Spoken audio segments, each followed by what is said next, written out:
And what I want to do today is I want to answer with you the question if we should forget about AUTOSAR, because you saw automotive towards SDV. It's like we're all charging toward that promising land of SDV.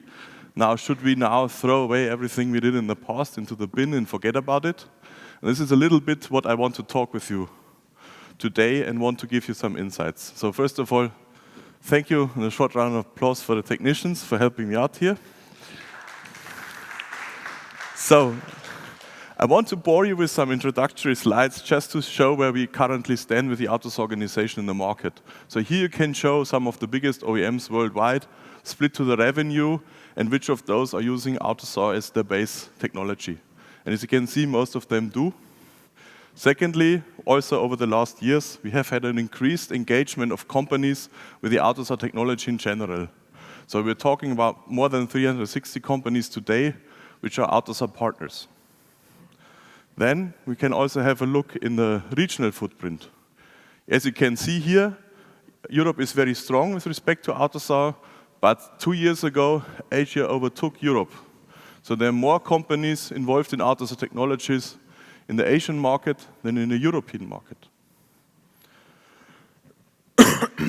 And looking at it, this is a very common slide in the automotive industry, I would say.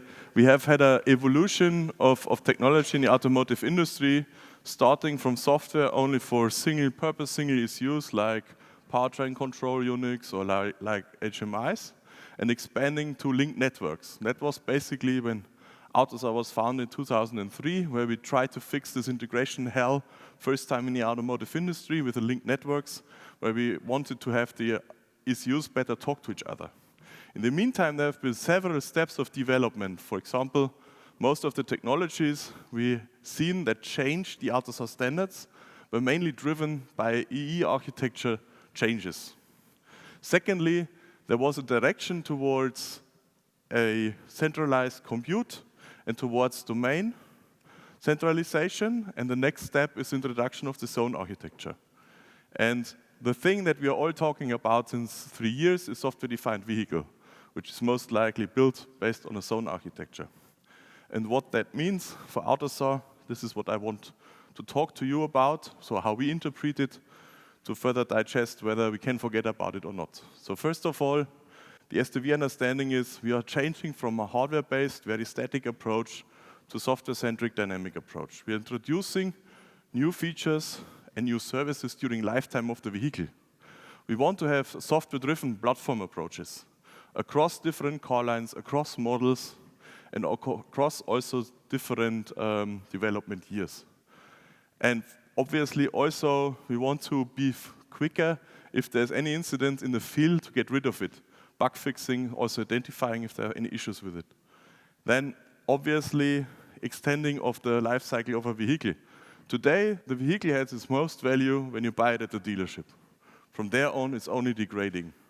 In the future, we also want, in the automotive industry and the SDV, to provide additional value to the customer with the vehicle also being in the field, by keeping it up to date, by also keeping it secure and safe. Then last, but one of the next steps is everybody of us has smartphones, has a digital world, a digital experience he's engaged with. And everybody of us is dreaming about taking this digital experience also in their mobility experience, like, for example, the vehicle they're renting, the vehicle they're driving, vehicles they are leasing, and maybe also vehicles they're lending from their parents or from their other spouse or whatever. And this brings us to opportunities for a lot of new relationships and business between OEMs and different tiers of suppliers, and also users of the vehicle, and many, many more. Now, these are all of the promises. So how can we tackle that? And there is kind of a logical view. That's not really an architecture. It's not really, however you want to call it, we call it logical view, a technology map. But there are certain aspects that will play an important role with respect to SDV. So at the left side, we see everything that has to do with the in-vehicle software. We have hardware platforms, hardware abstraction, APIs running on top of them. We have execution environments. We have also platform services. They but not only stay in the hardware, but also expand to the right side of the software, which is the cloud side of the software. And this is very important because at the end of the day, we will see software running in the car that has to do with your experience, also software running in the cloud.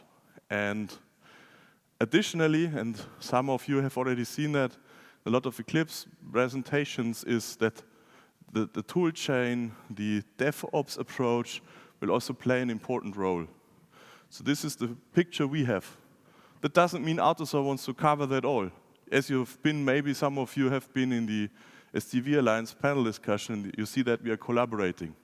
So our focus is mainly on this in-vehicle execution environment and making things compatible with the pillars around us in the SDV world.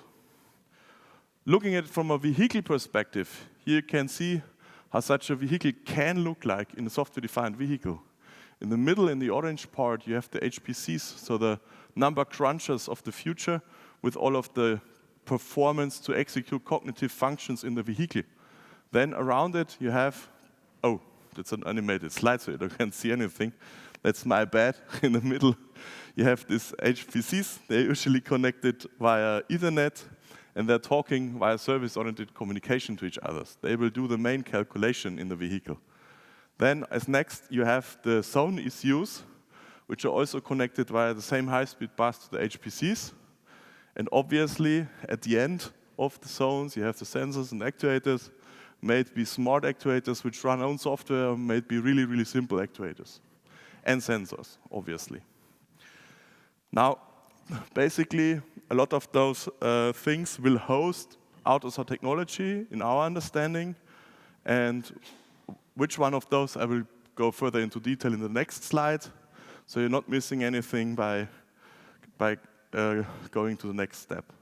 The first thing, forget about AUTOSAR, question mark I want to tackle is something which we have just started, which is basically the vehicle, the Automotive API. The Automotive API is in collaboration with COVESA. So we have different use cases we want here to fulfill. So we want to introduce a standardized way to access indirectly the vehicle data. So you have different use cases like a vehicle user, a non-automotive service provider, an automotive service provider to directly or via a gateway indirectly accessing data from the vehicle. And this is, in our opinion, a very central element of the software-defined vehicle. And technological-wise, we are trying to solve that with the following building blocks. So we are, as mentioned before, here we are collaborating with COVESA. COVESA has with the VSS a semantic catalog describing certain properties of the vehicle and exposing it to the cloud. Secondly, also COVESA has, together with W3C, developed a specification for payload serialization, deserialization, named VISS. And thirdly, in AUTOSAR, we know how to describe the communication within the vehicle network, for example, via SAM-IP or via DDS. And here is basically where together we want to bridge these two worlds. And this year there will be a first release in AUTOSAR 2411, where we have the first artifacts of this collaboration between COVESA and AUTOSAR released. Next, let's have a look at our platforms. So we talked about the HPCs. So the question is, what's going to be AUTOSAR Adaptive's role in the SDV? And here you can see AUTOSAR Adaptive, from its original thought process, has been built for the central computers, right? As you see here, this is basically also running, most likely, and also today what we see in the field, on a hypervisor, yeah, which also allows other partitions next to it to be executed. When we come to AUTOSAR Classic afterwards, you will also see that the same ECUs will host AUTOSAR Classic for safety-critical real-time cores. And what is AUTOSAR Adaptive providing there? Here you can see the AUTOSAR Adaptive architecture. It's basically a lot of building blocks. It's not a layered architecture like AUTOSAR Classic, so each of the building blocks itself has an exposing API to the application and goes down to the operating system. And it looks very much like a lot of other architectures outside. So I want to give you 3 views to this architecture on top. The first view is, what kind of automotive protocols does AUTOSAR support? Because at the end of the day, AUTOSAR itself is not just about an abstraction for communication, but also implementing a lot of core automotive features. As we can see here, a lot of them are mentioned on the slide. They are also then supported in the architecture, in the methodology, and the processes of AUTOSAR Adaptive. Second view, security support. We have a lot of security support in the meantime with firewall concept, the SecOC, TLS, IPsec, MACsec, secure storage, trusted platform, authentic logging, and so on, to also support the creation of secure systems based on the AUTOSAR Adaptive platform. And last but not least, coming back to Dana's presentation, of course, also safety. Sorry about that. There are a lot of building blocks also that support safety concepts. As you know, safety is a functional property, so you cannot implement it out of the box, but you can reuse certain building blocks for similar functional decompositions in your ECUs and in your vehicle. Now, to summarize it, AUTOSAR Adaptive is key to be deployed on HPCs. It's an important part of the HPC full stack.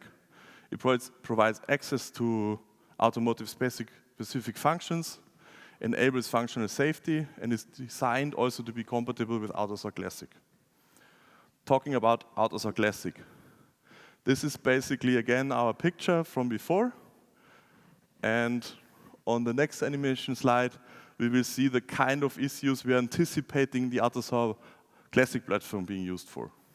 And AUTOSAR Classic is now, in the meantime, not the youngest child any longer in the block. So it has been starting of AUTOSAR basically.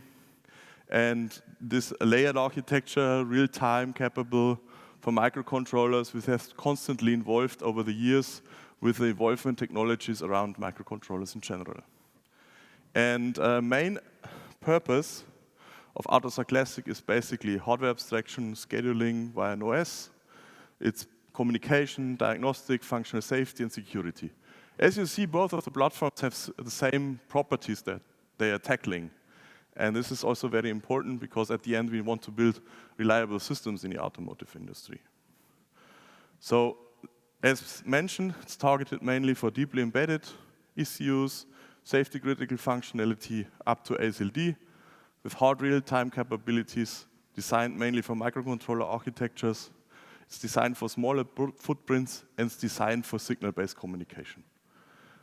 Of course, it is made compatible with some IP to the service domain, but it's not natively supporting service domains like other POSIX-based architectures are doing.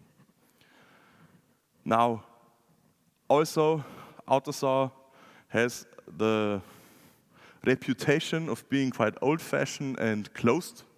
And we have started a while ago the opening strategy, and we have concluded now several steps.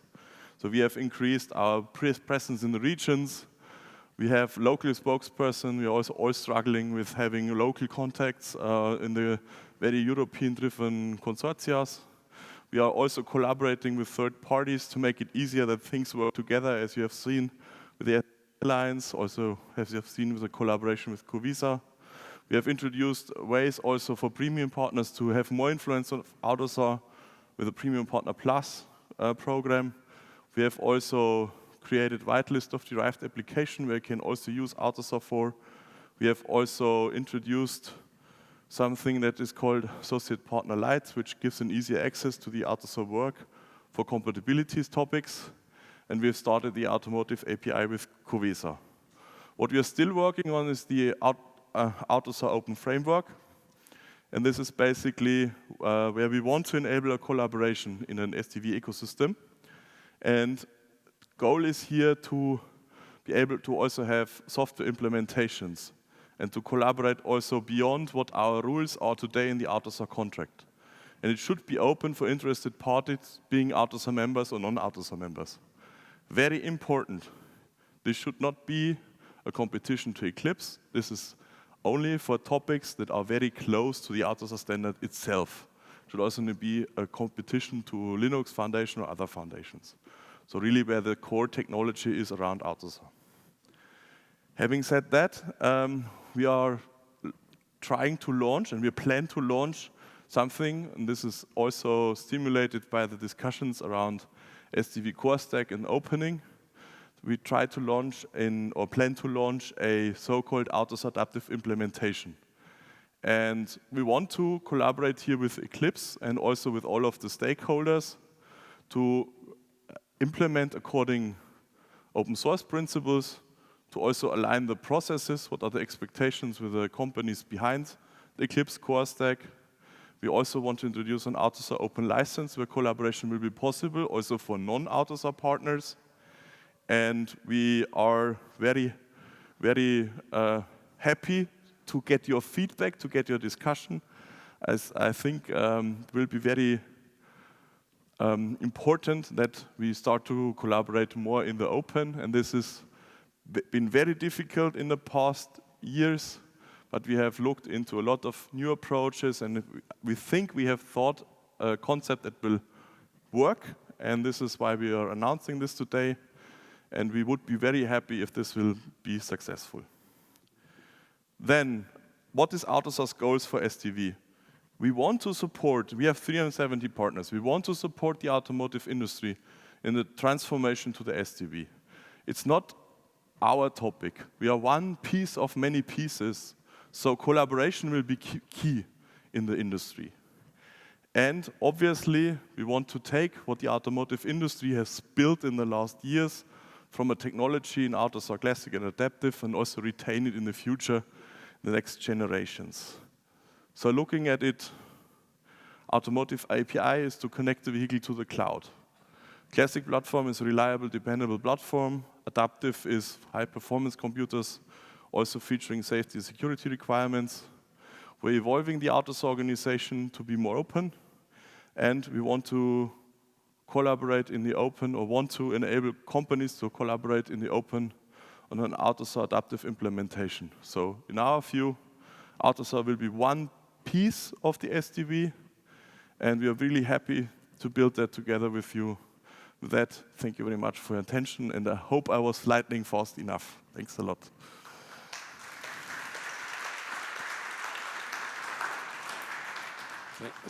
Thank you, Michael. Yeah, do we have time for questions, or are there any questions? Steve, hold on. I just wanted to know what open really means, because in our sense, with Eclipse, open means you see the code, you can talk about the code, and everybody can contribute to the code. You can use it, you can productize it, you can develop it. What does open really mean, or what does AUTOSAR envision open to really mean? So that is a very good question, Steve, and I really appreciate that you asked that. Yeah. So we want to enable all of the collaboration model in the code creation process, right? So open to AUTOSAR members, open to non-AUTOSAR members, open code, governed by a license, yeah?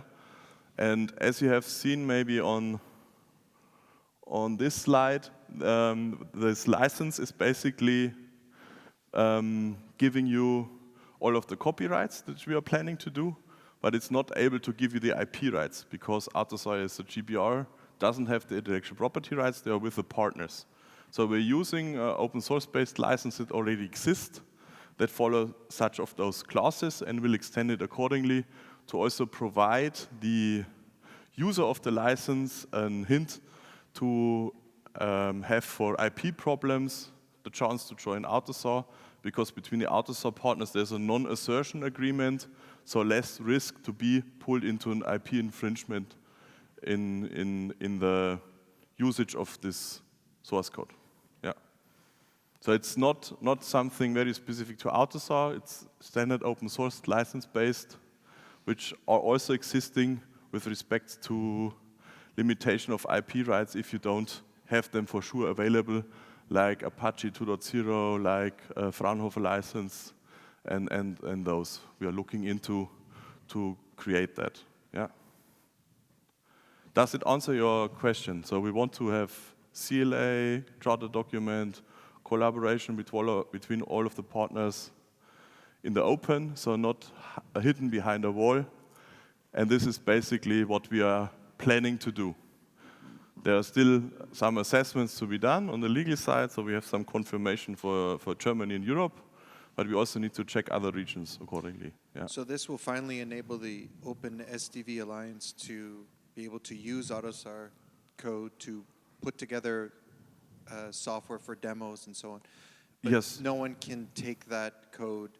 Well, they could take the code and put it in a commercial viable product. They just have to deal with the potential consequences of the patents. Yes, on their own, yeah. Which could mean lowest risk is joining AUTOSAR. Okay. Other risks are, but this is a general risk with open source using, for example, Apache license. You always need to take care about the IP and patents topics on your own, right? Because you're not automatically getting them. Okay. It seems to spark further. Follow-up. Will this take care of the dreaded Eclipse Summer problem? I hope so. The intention is yes. Me too. But we need to also exchange, obviously, with Eclipse Foundation and other colleagues whether such a license is acceptable. Yeah. But if this license is acceptable, they should take care about that, and also about all of the other contribution related to AUTOSAR IP. That's why we are doing that. Yeah. I'm not really sure if we're talking about the same thing. I'm talking about being able to actually use Eclipse Summer under the intended Apache license. Under the license, we will have to see. Yeah. I cannot answer that by heart. We will have to look into that. But the intention would be that collaboration with an open license in the open should be possible with that. Yeah. I'm not giving any guarantees here. For the usage part of it, yeah. That was my understanding of what you said earlier. For the collaboration part of it. No, I mean, yeah. I can use it for demos. I can take a look at the code. It's just I cannot use it in a commercial product. You can if you take care about the IP situation. If I'm an AUTOSAR member, yeah. Okay. Compared to an IP assessment, it is relatively small effort. Yeah. Okay, I mean, that's apparently a hot topic. Yeah. If there are further questions, I think we can cover it later. But I'm also involved in that discussion. I mean, there's a construction setup of AUTOSAR that's very difficult to rectify 20 years later. Yeah. But I appreciate that Michael and the team are working hard to get the best possible solutions out of that. And at least during the last 2 years, we have moved more than in the 20 before. Or let's say since the announcement, the last 4 months, there was a lot of progress in this direction, right? So that gives us, so I'm a little bit personally, I'm a little bit thankful for that, so that we get some momentum in there. And I'm looking forward to conclude this within the next, hopefully this year, latest, hopefully first quarter next year. So this is what we're really trying to do, solve as soon as possible. Quick final question. Is this opening thing going to include the reference implementation in some form? We are discussing how we can do that. I mean, this is, I mean, different, we can exchange bilateral, Daniel, but in principle, there are different positions on what should be the quality of such an implementation in the automotive industry, so not just in the AUTOSAR, but in general, around this whole core stack in the open.